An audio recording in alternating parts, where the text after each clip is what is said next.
Hello, I'm Clive. I'm in my male mode, which is my mode, I guess, 95% of the time.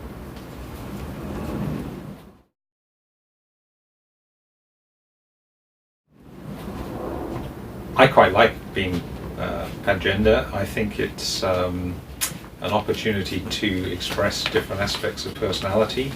I think there's a lot of advantage in having a mix of masculine and feminine. And I don't feel the need to conform exactly to strict binaries, whatever the extremes of those binaries are. So in the current place and time where we live, I think this is a great time for expressing yourself in many different ways.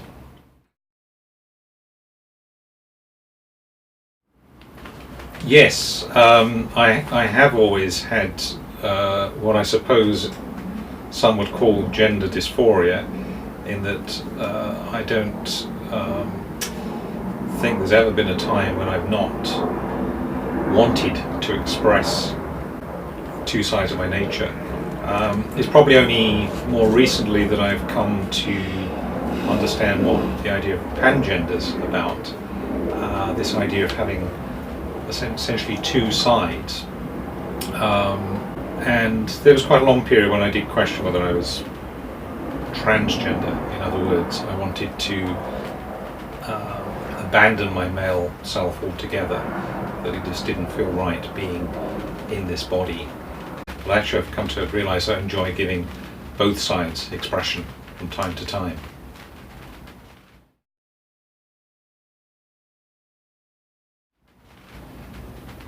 There are some days when, there are quite a lot of days, I guess, when how I'm expressing myself doesn't really feature very strongly, and I'm perfectly comfortable getting out of bed and pulling on my clothes as Clive, as it were, and stepping out as Clive, and not really needing to acknowledge my other side at all. So yes, there are definitely days when fitting in with the binary does feel quite comfortable.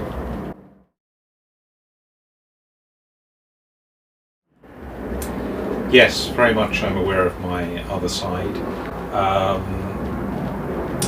Despite what I've just said, actually, I'm aware of Anja and Chloe, which is another expression, essentially another personality, quite often, and aware that I need to give expression to that.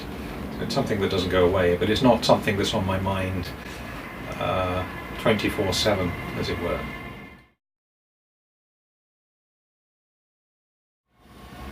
I think it shows through a kind of yearning, a kind of desire to express my femme self. Not exactly like a knocking on the door, but there's something quite deep within that, it's a little bit like not even a hunger, but it's a yearning, a need to give expression to my femme selves. And when I don't, over a period of time, I think I feel very frustrated.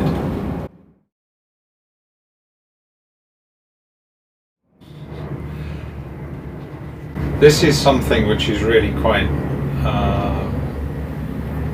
fun to play with, the idea of being two persons even though you're one person in the same image. And of course we have to use technology to do that. But actually when I can look at a photograph in which Clive and Anja, for example, Clive and Chloe appear together, perhaps one day we'll do all three. How easy that will be to do. It's a little bit like looking into a mirror, I would say. It's a little bit like there's something that arouses your curiosity when you're looking at this. You're very familiar with both people that you're looking at, but not so familiar seeing them side by side. And in a strange way, it's like looking at a more complete picture of yourself, because you're looking at these different expressions of yourself. So I think it goes beyond something that's just fun to experiment with and and see what the results are. I think there's something beyond that. It's a little bit like this, projecting, this looking into a mirror and connecting, not just with one, but with two people that are part of you, and acknowledging them both.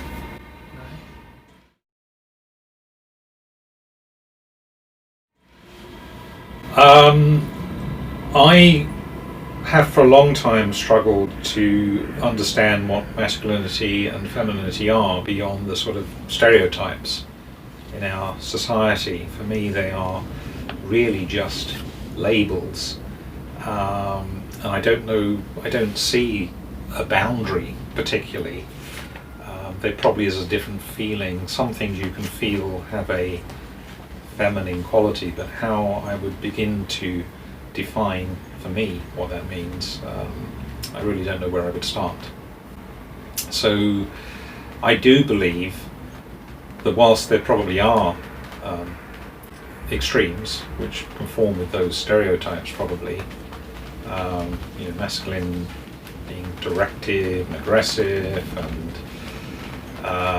very goal-oriented and all those sorts of things, feminine being much more free-flowing, creative perhaps, imaginative, soft, definitely free-flowing and creative. In between, it really does seem like quite a spectrum, and I guess I most of the time sit somewhere pretty well near the middle.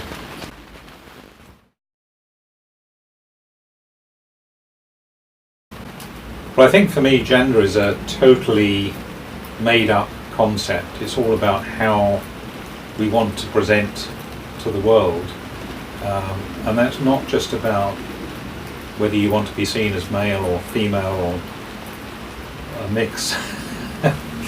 It has to do probably with your ethnicity, and the sort of tribes, as it were, the sort of groups that you belong to, the way you want to present, or indeed if you want to be totally non-conforming according to the society you're in. So things like dress obviously play quite a part in that. But yes, I think gender is all about identity and how you associate. It's not something that's actually innate. It's something that you learn and is based on how you want to be seen in the society you're in.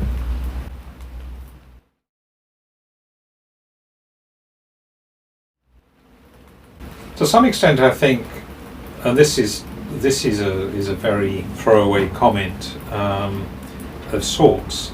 I think that all of the way we present ourselves is a bit of a game. We're all playing different games, different strategies. But I think it's true as well, and I know this from my own experience, that this is not a game. It's something which is very real. It's something that's been there all through my life. It's something that I've really had this yearning to need to explore. So it's not just a fad or some fantasy thing. It's something which is very real, and that's all to do with self-expression. So yes, it's difficult if you haven't had that experience, if that's not the way that you are, to understand that.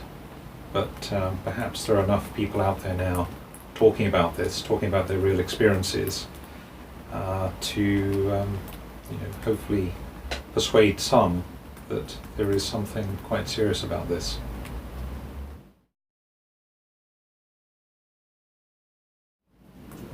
That's difficult to answer, really. I guess that my masculine self probably has given me some opportunities, particularly when I was younger. Travelling, for example, was quite a lot easier. It's a very easy and quite natural role for me to play day to day. It doesn't need a lot of work to create this presentation, as it were, as Clive. But I don't really give a lot of thought to it, actually.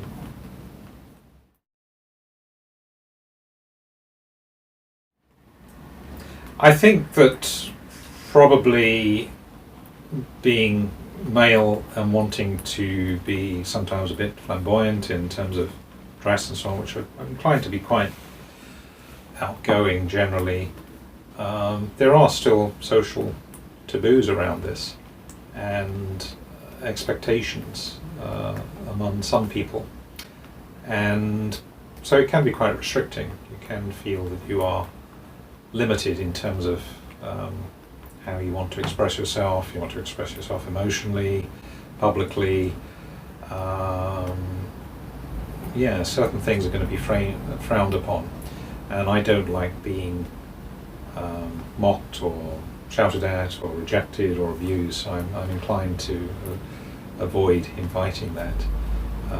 And that sometimes means perhaps not being as open or unconstrained as I would like.